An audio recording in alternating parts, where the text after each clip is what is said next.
Welcome my friends, this is Maniacal Incorporated and you join me deep below the surface of Syrupvaults in the first cavern lair. It was here many moons ago that the Hammer Dwarves and Axe Dwarves were sent to do battle with the forgotten beast, Snab Spyworry, a one-eyed alligator who had possibly dodged into a tree and gotten stuck there. But before the militia could reach him, they were first ambushed by hordes of cave fish people.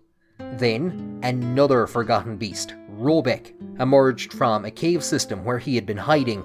I hadn't gotten any reports about him for a while, and foolishly thought that he had either died or left the map. And to top it all off, a small goblin elf coalition arrived at the gates of the fort.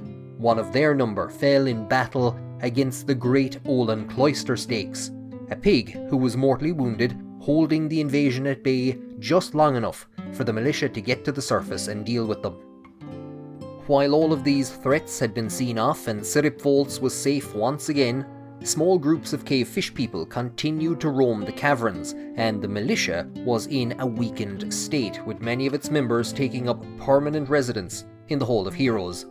So, the decision was taken to seal up the cavern. That was almost 4 years ago.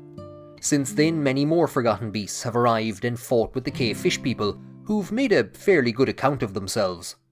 That was until the arrival of Ugash, the Dead Seals, a gigantic, fire-breathing chameleon. They've made light work of anything that has crossed their path, but maybe they've been a bit too gung-ho with that whole fire-breathing ability. They have wings, but I think they may have burned them off. And in all that time, Snab Spyworry has remained unassailed in his tree, watching the battles below him. Separated by only a few tiles, but incapable of attacking each other, a tenuous peace reigns in the caverns between the forgotten beasts. Until now. Arrel, a blob of steam, I'm not sure how that's possible, but that's what they are, has emerged into the caverns and has wafted up into the branches. As Snab dodges and Arrel follows them to the ground, Ugash rushes forward for a three-way Forgotten Beast Battle Royale. Ladies and gentlemen, place your bets. 3, 2, 1, fight!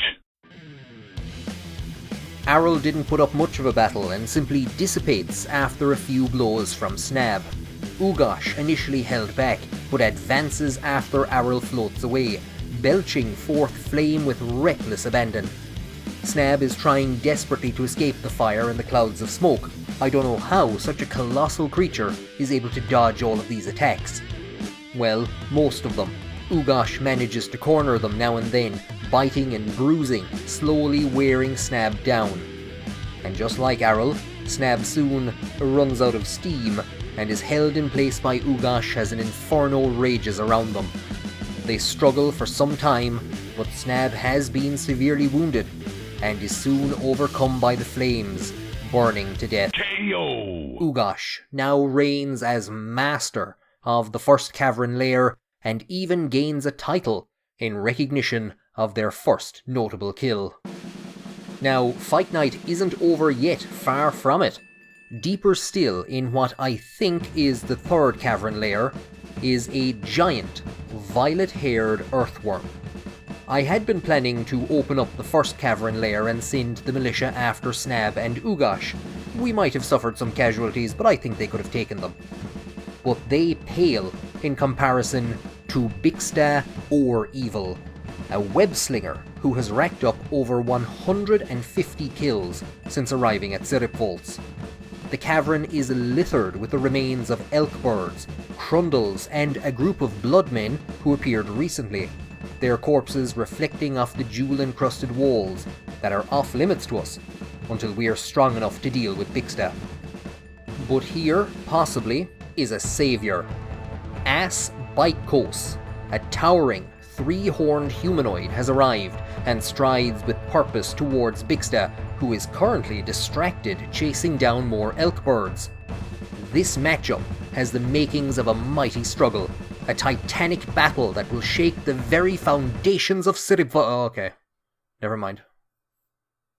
That was a devastating and surgical demonstration of Bixta's prowess. It appears that they, at the very least, bit off Ass's leg before then biting their head off. It's going to be a while before we gain access to the third cavern lair. Now you might remember I mentioned a cave complex where the forgotten beast Robec hid during the cave fishman ambush.